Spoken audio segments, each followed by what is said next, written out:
Magna com o tema Na Diversidade, a reinvenção como protagonista de uma história.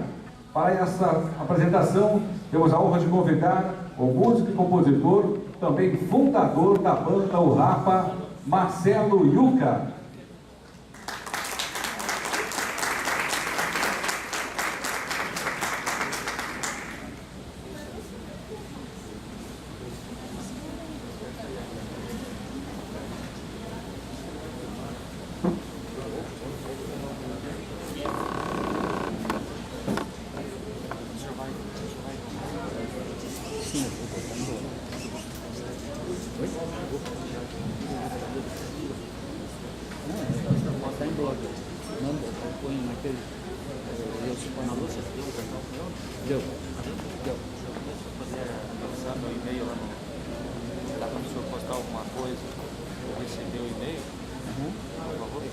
Esse aqui, ó. Oi, boa tarde.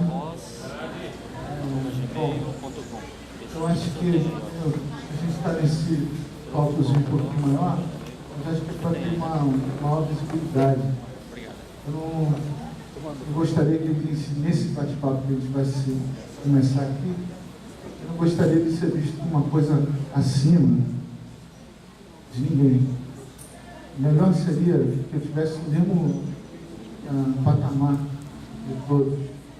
Mas eu entendo que talvez alguém no fundo não pudesse ver.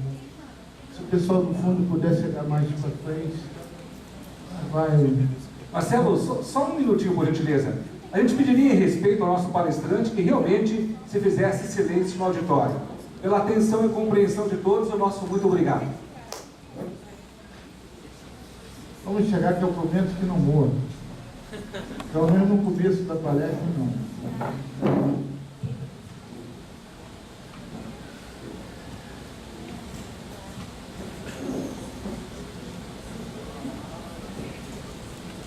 Bom, eu gostaria de começar agradecendo não só a presença de vocês, mas também a oportunidade de ter um evento como esse. Porque não são todas as administrações que têm o interesse de potencializar eventos como esse. Não. E também a gente tem que entender uma coisa. A história dos deficientes no Brasil é uma história ligada à pobreza. O histórico dos cadeirantes, principalmente, mas de qualquer deficiência, é um histórico relacionado à pobreza. Por causa da má alimentação, de um pré-natal mal feito, ou por serem moradores de lugares com uma alta incidência de violência. Mas esse quadro está mudando. E é por isso que a gente está vendo essa discussão mais na mídia. A discussão da acessibilidade. Porque, infelizmente, a única coisa que tem pressão social nesse sistema econômico é o dinheiro. Só. É muito difícil que a gente espere das pessoas, de uma maneira geral, das administrações, seja de qualquer partido, uma benevolência realmente. Pensar naqueles que menos têm, naqueles que mais precisam. Isso é difícil. Então é sempre bom agradecer. Mas uma sociedade mais justa é aquela que justamente se curva para quem mais precisa. Os deficientes ainda são vistos como pessoas que precisam. Olha, nós somos diferentes. E eu posso falar isso porque eu só fiquei na cadeira de roda 34 anos depois de eu ter nascido. Então, e fiquei por um ato violento. Em decorrência desse ato violento, muito mais do que pela imobilidade, eu fiquei muitos anos em depressão. Isso mexeu com a minha reabilitação. Tem que ser uma reabilitação de preferência logo no começo da lesão. Ou, se nascemos com tal lesão, tem que ser uma reabilitação de toda a vida. Eu, por ter realmente ficado em um estado de depressão aguda, eu pouco me cuidei. Muitas vezes que eu me cuidei foi por obrigação. Não foi porque eu achava que, ou porque eu queria ter um resultado positivo. Mas mesmo assim, perto do que foi lesionado com 9 tiros, eu ainda me considero uma pessoa com bom resultado. As fisioterapias, todas as terapias que eu fiz, devolveram boa parte do braço esquerdo e principalmente me fizeram acreditar que a vida ainda estava em jogo. Mas então eu pude entender o que é viver como um andante e como um cadeirante. Na minha vida, na minha profissão, eu sempre associei entretenimento com uma posição político-social bem aguçada. Não é uma coisa que o artista deve fazer, mas é uma coisa que o artista pode fazer, já que a arte ela é um espelho da sociedade. Ela pode funcionar não só como entretenimento, mas como uma maneira de nos vermos. E isso, depois da cadeira de roda, eu continuei a pensar dessa maneira e continuei a colocar dentro da minha profissão esse tipo de questionamento, dentro e fora do palco. É lógico que, por ter uma visibilidade como artista,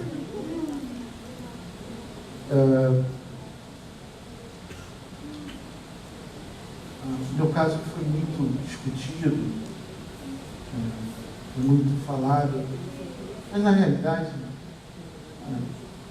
eu não enfrento preconceito com qualquer um de vocês. A gente não vive numa sociedade que é ainda capaz de entender os diferentes tão profundamente. Como eu estava falando, ela é uma sociedade que esse sistema econômico que se curva muito ao poder aquisitivo. E o histórico dos cadeirantes é um histórico, como eu estava falando, associado à pobreza. Hoje, nas grandes cidades, os bolsões de pobreza estão vazando, não estão mais concentrados, estão se misturando às outras classes.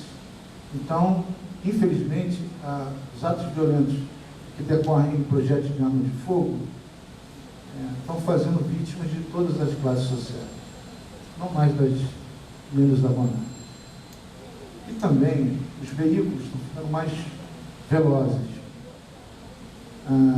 Então, classes A e B estão sendo vitimadas também, principalmente pelas motocicletas.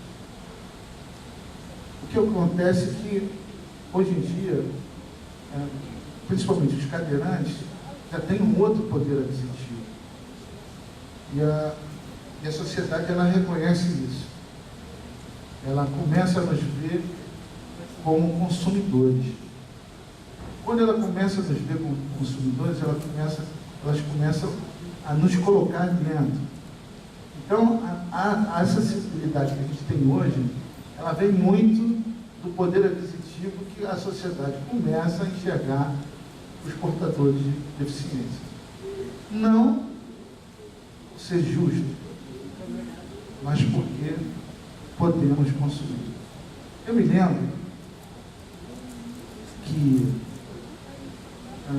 tem uma revista importante relacionada à cultura negra que chama Revista Raça. Quando ela começou, ela fazia propaganda de produtos para negros. Eu me lembro que eu tocava com um rapaz que era negro. E ele, que é negro, né? E ele viu na revista um creme Nivea para pele de negros. Ele usava aquilo porque a pele do negro, visualmente, ela resseca. Quando ela fica ressecada, fica mais fácil de ver. Ela risca. Aí ele viu que tinha lançado um produto, Nivea, para pele de negro. Foi e comprou, ele começou a passar, eu estava dividindo o quarto com ele, eu falei, cara, por que você está com um pote desse creme cheio? Por que você comprou outro? Ele falou, não, porque esse é o de negão. Ah, esse é o de negão? Posso ver a fórmula? Quando eu olhei, era o mesmo creme, só com uma tinta marrom. Ele comprou de novo, porque ele achou que aquele produto estava reconhecendo ele, estava ponderando uma diferença na pele. Não estava, era apenas um truque. Então, nesse processo de ser visto como consumidor, que é o que os produtos já há 10, 20 anos atrás, menos 15 anos atrás, começaram a entender, os negros também por isso, como uma parte da sociedade que tinha poder de consumo, começou a ter vários truques com isso. Mas, independente desses truques, começou uma onda de respeito à negritude. A coisa está acontecendo, está passando pela gente também. Falo mais uma vez, não por justiça, não porque vivemos uma sociedade mais justa, mas porque essa sociedade começa a nos ver como consumidores. Então, mas o Brasil é um dos países em que a Constituição para os deficientes é uma das constituições mais bonitas. Mas ela não se revela no dia a dia. Não. Infelizmente não. Na prática, essa Constituição ela é quase que 90% falha. Principalmente nas grandes capitais, o deficiente tem problemas, tem dificuldade. Ontem, pegando um táxi aqui, eu vi que no painel dos táxis aqui em Curitiba, você tem uma plaquinha em braille, para se você reconhecer, o cego poder reconhecer qual o número do táxi que ele dá. Cara, isso não custa quase nada. É irrelevante o preço disso. Mas para o deficiente visual, isso é de uma serventia enorme. Aí eu penso, por que isso não se espalha como lei federal? Por que se isso é tão barato, de tamanha utilidade, por que isso ainda não se espalhou? Outra coisa, o Brasil é visto um país de grandes arquitetos. Olha, a gente tem o Niemeyer, tem o Lúcio Costa, entre outros. Tem a capital do país, que é uma capital recente de uma arquitetura moderna. Se a gente reparar, em vários prédios públicos daquele, a entrada é por rampas imensas, portas largas. Olha, mas por incrível que pareça, eu fui receber um prêmio no Senado e a acessibilidade era horrível. Por quê? Porque eles tinham, principalmente o Niemeyer e o Lúcio Costa, eles tinham uma formação política comunista. Então, quando eles foram montar aqueles prédios, quando eles pensaram nos prédios, eles pensaram nas rampas e nas portas grandes como um convite para a população, para a massa, tomar conta dos prédios públicos. Entrar. O povo vai poder entrar por aqui. O povo pode. Mas nós, deficientes, não. Agora, a pergunta é, será que naquele tempo não tinha deficiente? Tinha. Mas os deficientes não tinham poder de pressão social, porque não eram vistos como consumidores. O nosso estereótipo como deficiente é quase que de pedintes. Pedintes não porque a Constituição não nos vê, é ela nos vê, mas porque as leis não são colocadas em prática. Porque custa caro adaptar um restaurante? Sinto muito. Foda-se. Eu não tenho restaurante. Mas como deficiente eu tenho direito de entrar. Eu não sei se o governo tem que diminuir taxas ou facilitar a obra para quem tem um restaurante para se adaptar para nós. Eu não sei isso. Eu só sei que esse é o primeiro item da Constituição. Toda pessoa tem o direito de ir e vir. Então eu não posso pensar na inabilidade física ou econômica de um espaço. Eu tenho que pensar que, como deficiente, eu não tenho acesso àquele espaço que muitas vezes é público. Eu estou pedindo para entrar na casa de alguém. Eu estou impedindo que a cidade me abrigue também. É um outro questionamento. E, quando eu reparo que ela não me abriga, vem uma outra pergunta. Por que ela não me abriga? E é justamente porque temos esse estereótipo ainda de pedintes, de pessoas com baixa condição econômica.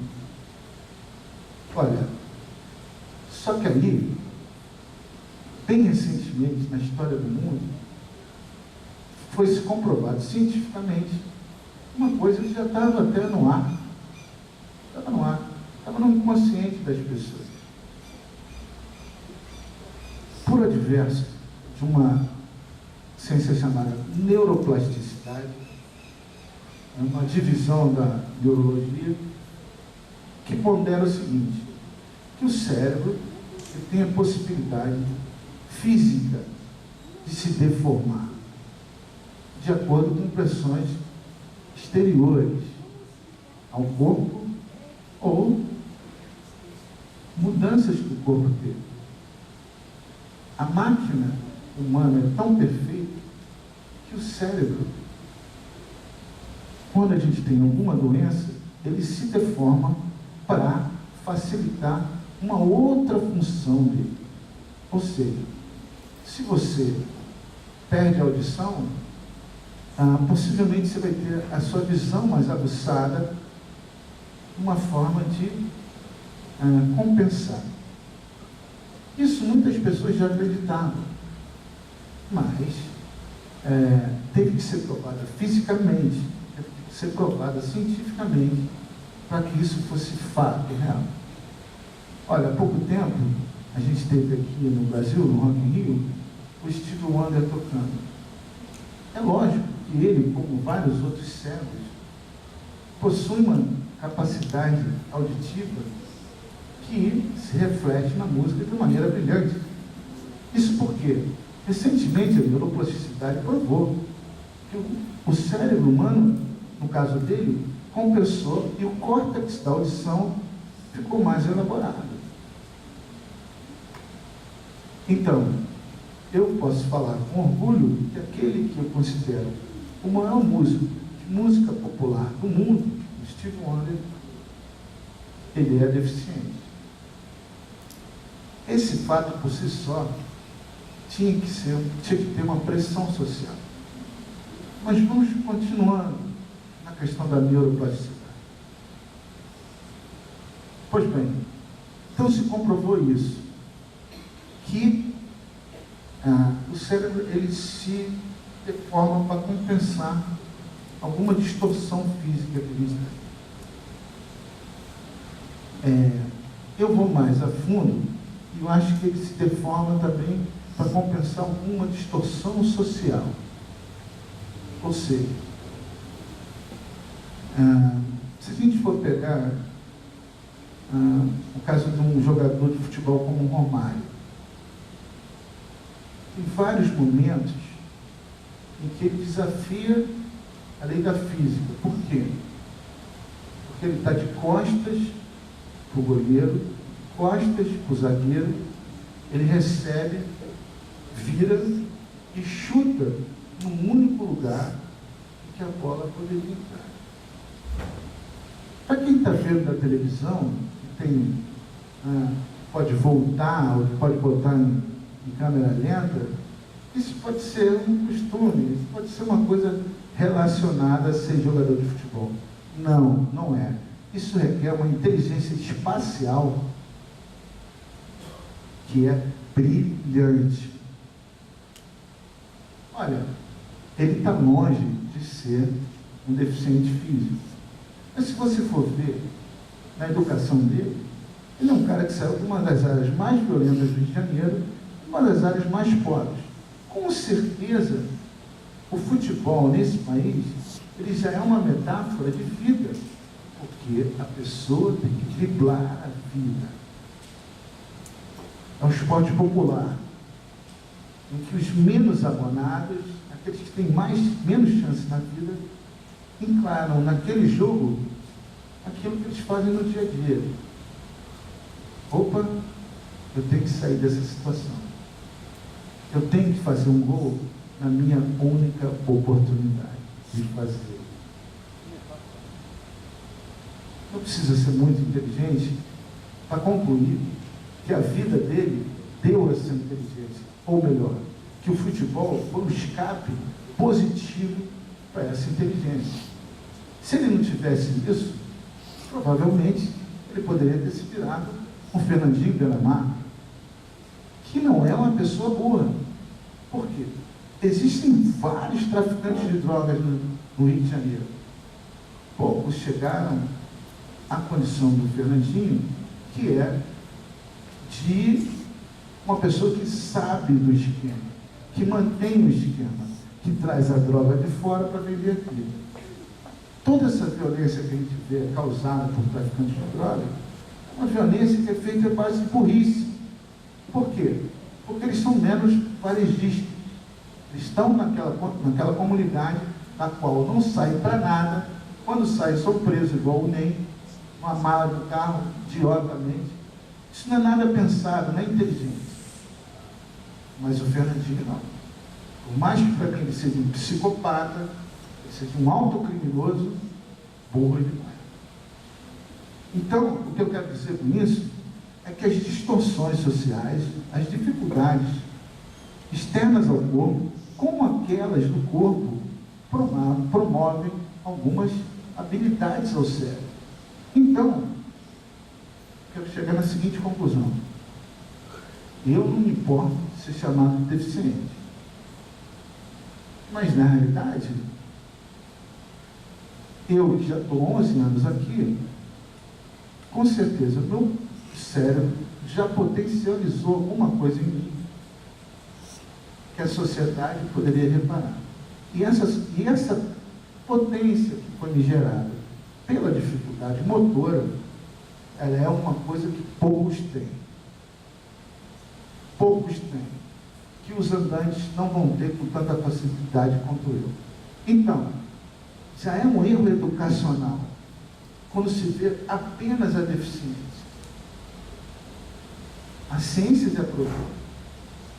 A deficiência me tirou alguma coisa, mas me estimulou outra. Então, a sociedade, o mercado de trabalho, deveria perceber isso em todos nós.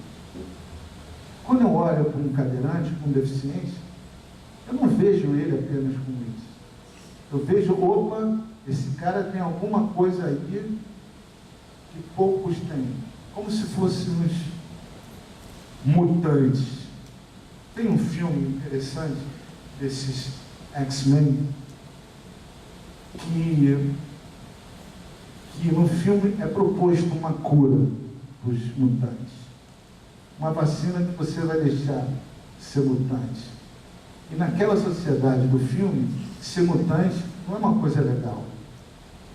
É como se fosse uma deficiência ou como se fosse uma doença. Quando vem essa possibilidade de cura, se divide. Parte dos dos mutantes falam assim, bom, eu quero ter essa cura. Parte diz, não, Eu voo, eu passo por dentro da parede, não quero perder isso. E o pior, ou o melhor, eu estou bem sendo assim. Se a sociedade me aceita, o problema é dela. Eu não preciso de ser curado disso. Então, eu acho que a ciência, né, é fácil de ver, que a ciência está galopando muito forte, principalmente com essa coisa de terapias celulares e tal, até mesmo de mecanismo, o exoesqueleto mecânico, que em breve vai botar todos nós em pé. Mas isso não vai mudar o fato de eu ser deficiente. E também não vai mudar o fato da habilidade que eu adquiri por ser deficiente. Eu estou falando de uma coisa aqui que não é subjetiva, porque isso muda todo o paradoxo de como a sociedade nos vê. Opa, não tem que ter rampinha só para eu chegar lá, não. Tem que ter rampinha para eu chegar lá, porque eu vou produzir melhor do que a maioria. Basta apenas eu ou a sociedade, ou nós dois juntos, encontrarmos aonde está essa habilidade secreta. Mas que tem. Existe em todas as pessoas. Mas em nós, ela foi imposta na marra. E, ao mesmo tempo, uma habilidade lindíssima do corpo de se renovar ou de se potencializar, quase como um rabo de lagartixa. Há pouco tempo, coisa de 2 meses atrás, a ciência colocou um outro dado interessante, de que o cérebro humano ele começa a ter a sua potencialidade a partir dos 48 anos. A partir dos 48 anos, você realmente começa a usar o melhor do seu cérebro. Por quê? Porque o corpo começa a dar sinais de cansaço. E o cérebro, olha, ele compensa. Então, repara bem, como jovens, são muito mais ansiosos do que alguém que tem mais de 40 anos. Por quê? A ansiedade vem muito da dúvida. Porque a ansiedade é o maior inimigo da fé. Muitas pessoas falam, eu estou cheio de Deus. Olha, existe uma palavra que quer dizer exatamente isso. Entusiasmo. Entusiasmo em grego quer dizer está cheio de Deus. Você está entusiasmado, mas o que você vai fazer com essa energia? Você pode refletir mais calmamente ou ficar mais ansioso. Você reflete mais calmamente quando você tem mais conhecimento dos fatos, mais sabedoria. E não é por isso, é fácil de você perceber que isso acontece principalmente depois dos 40 anos. Então, eu acho que juventude não é uma marca cronológica, é muito mais uma maneira de ver as coisas. E a sabedoria, se ela não vem também imbuída da renovação, da necessidade de acompanhar os fatos, ela se perde, é uma sabedoria que se perde. Ela vira uma biblioteca trancada. Todas essas coisas que a gente está repartindo aqui, elas têm que ser postas em prática. E no caso de nós, como deficientes, elas têm que ser colocadas em prática não só pela reivindicação, mas também pelo autoconhecimento. Porque muitas vezes, essas habilidades que a gente vai adquirindo em função da deficiência, elas não são conscientes a nós. Eu sempre fui um cara muito distraído. Mas hoje, em vias de regra, eu consigo saber onde estão as coisas na minha casa. É lógico, porque eu preciso delas muito mais praticamente do que eu precisava antes. Mas essa visão, essa necessidade, eu não tinha quando andante. Isso pode ser uma habilidade irrisória. Depende do trabalho que eu faço. Eu acho que esses caras que trabalham em torre de aviação, se tivesse essa habilidade, seria um trabalho mais eficaz e menos estressante, porque é uma das profissões mais estressantes do mundo. Então, cabe a nós e à sociedade potencializar isso dentro de nós e dentro da própria sociedade. Porque aí, quando essa ideia estiver clara para a sociedade, vai mudar esse estereótipo de pedinte, deficiente. Não vai mudar porque é preciso uma nova lei para isso. Não. A gente vai mudar o que a gente pode dar para a sociedade.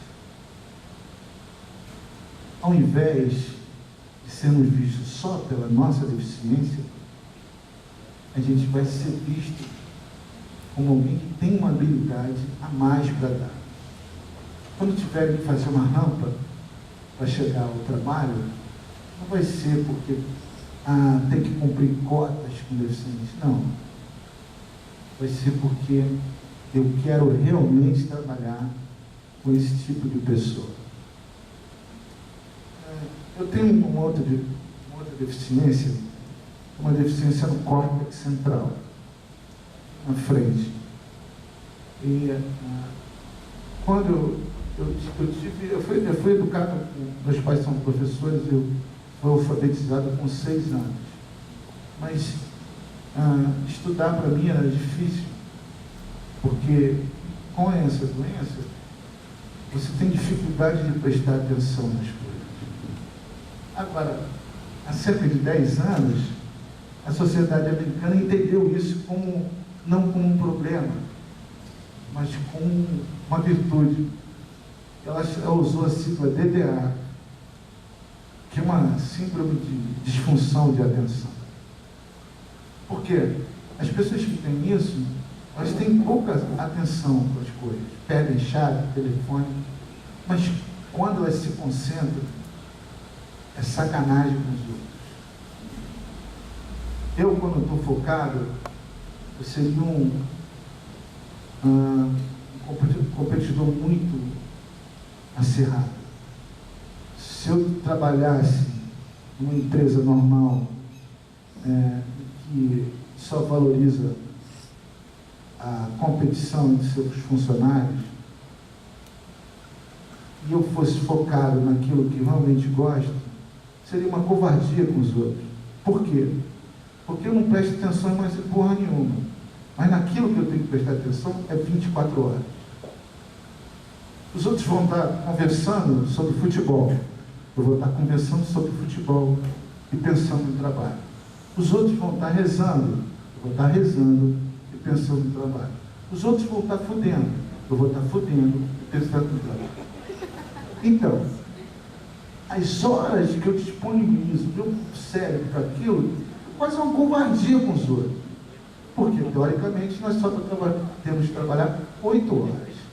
Eu não.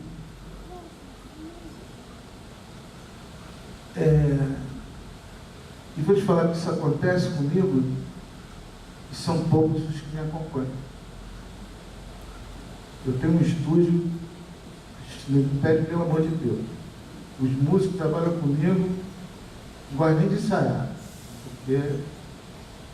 Então, por quê? Se eu entendo que isso é o que eu faço, e é o que eu gosto de fazer, eu sou totalmente focado. Então, isso a sociedade entendeu. Antigamente, eu era maltratado. Opa, a escola não entendia isso. Hoje a psicanálise entendeu, rotulou como nome de DDA e potencializou. Essa doença que eu tenho, ela tinha um estereótipo negativo.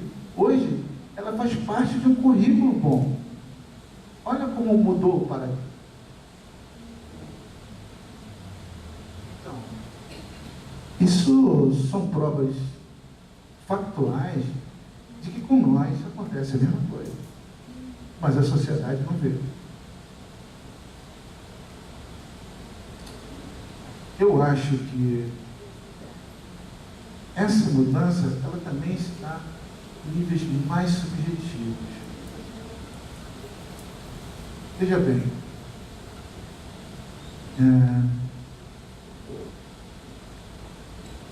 quando eu era pequeno, eu era tão feio que minha mãe me chamava, quando chamava de bonito, eu chorava. Eu sabia que minha mãe estava mentindo. Então,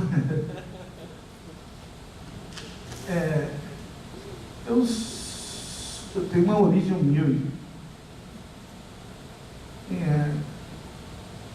Essa coisa de o que eu vou falar aqui, uma das coisas que eu acho que é mais importante para eu falar num lugar como esse, numa reunião como essa. Mas a vida foi levando por algum talento, talvez emotivo, algum tipo de carisma, com exceção da minha adolescência, depois que eu virei adulto, eu não tive problemas com o sexo feminino. E aí, me tornei músico, conhecido, e isso, lógico, tornou mais frequente, mas não é mais. Aí vieram os tiros. Eu falei assim, pô, minha vida com as meninas acabou. Cara, eu posso garantir aqui, olha, eu tive uma vida emocional mais forte, com mais opções na cadeira do que antes. Mas isso não é o mais interessante. O que é mais interessante é que antes da cadeira eu fazia sexo. Eu nunca tinha feito amor. Depois da cadeira, eu tive que entender e respeitar mais a mulher. Porque ela estava sendo terrivelmente tolerante comigo. E foi aí, que lá pela segunda ou terceira namorada, eu entendi que era fazer amor. Pela minha ignorância e pela minha educação machista,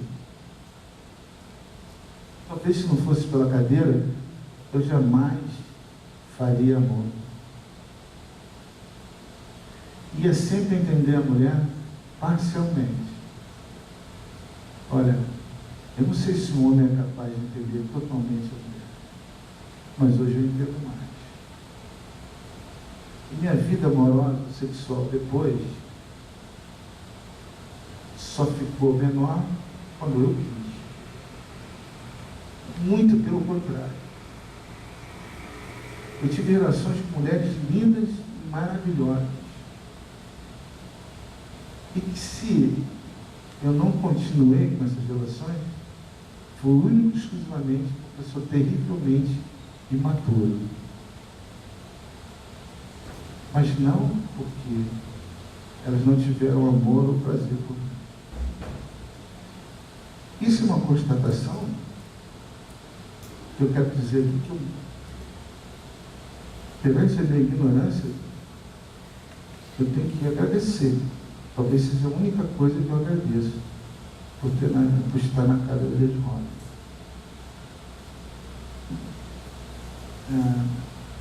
Outra coisa que eu queria dizer é que para vocês, principalmente, tem vários deficientes aqui, mas principalmente para os cadeirantes, eu tenho que admitir, eu sou um péssimo cadeirante. Eu sou horrível. Sem porra nenhuma disso. Fiquei anos numa cama, deprimido. Porra.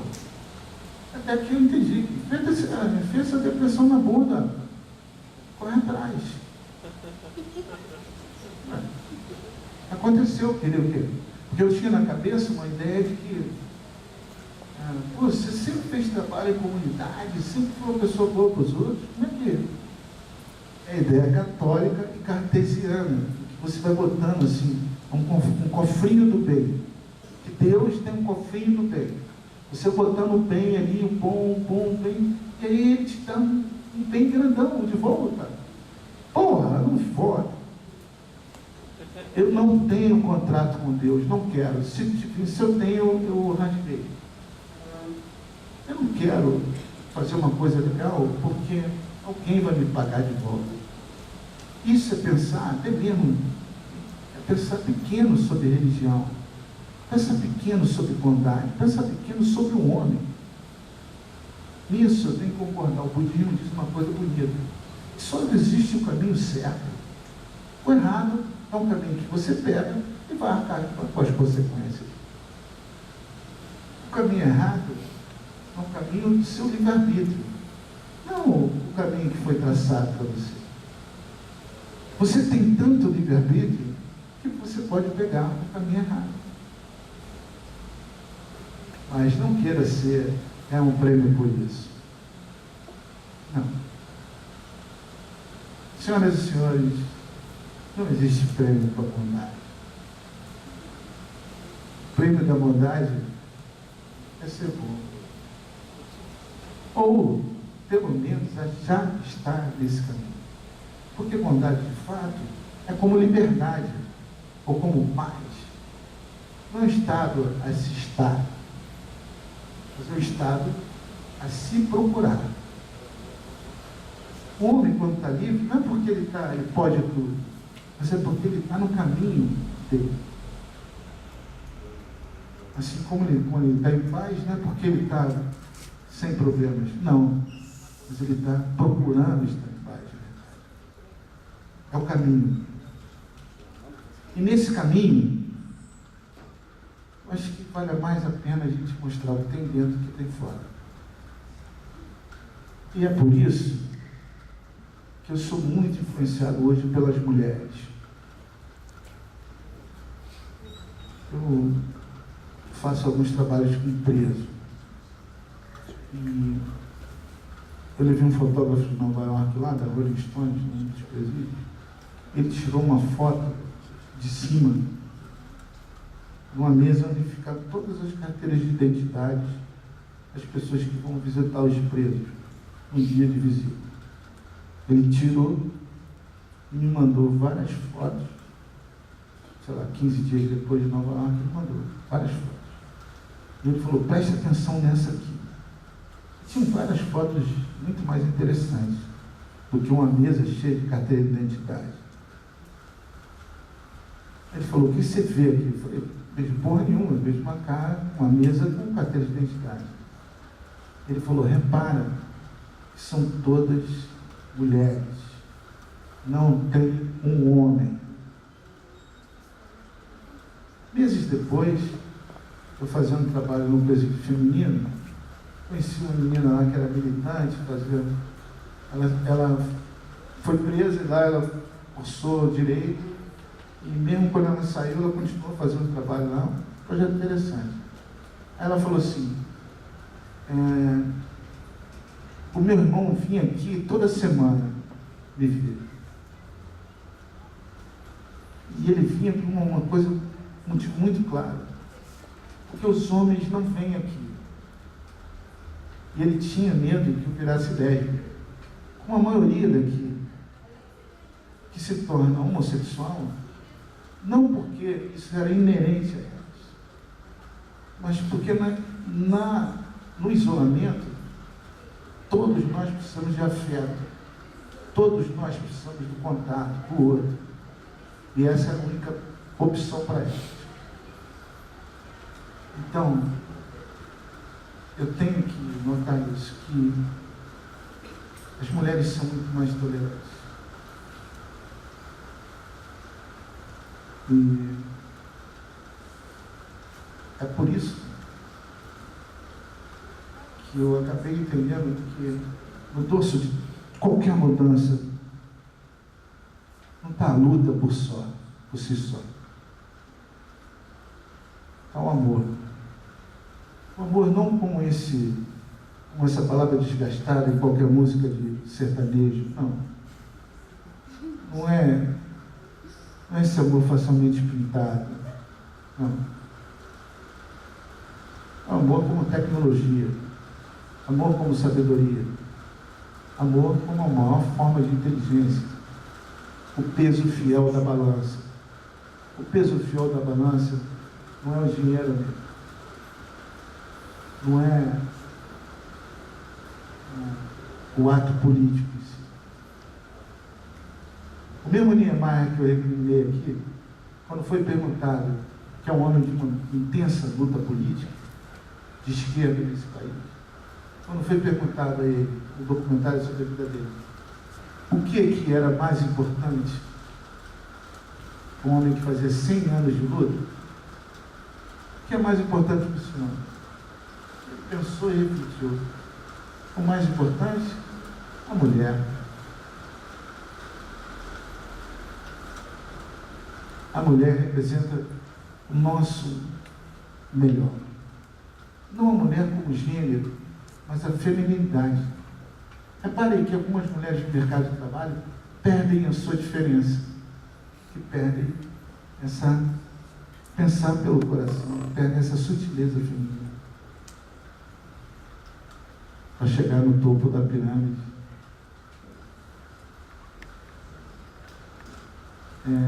Para terminar, eu proponho isso como mudança. Não veja só por rancor, só como reivindicação, mas saber que, principalmente nós, cadeirantes, quando a gente precisa de um lugar maior, quando a gente precisa de rampas, a gente está representando uma necessidade de toda a civilização. Porque quando a gente é criança, a gente precisa da rampa e do banheiro maior, ou carrinho de bebê. Quando estamos idosos, também. Mas, nesse período, entre uma fase e outra, é o período que a gente produz. E esse sistema econômico, ele só reconhece quem de fato produz. O bebê ainda não começou a produzir. O idoso, ele já está deixando de produzir. Por isso que ele não tem o respeito devido. E nós, como cadeirantes, a gente ainda não está de fato absorvido como matéria-prima, uma habilidade específica, como algo realmente diferente, não pela fragilidade, mas pela potência e pela coragem. Muito obrigado.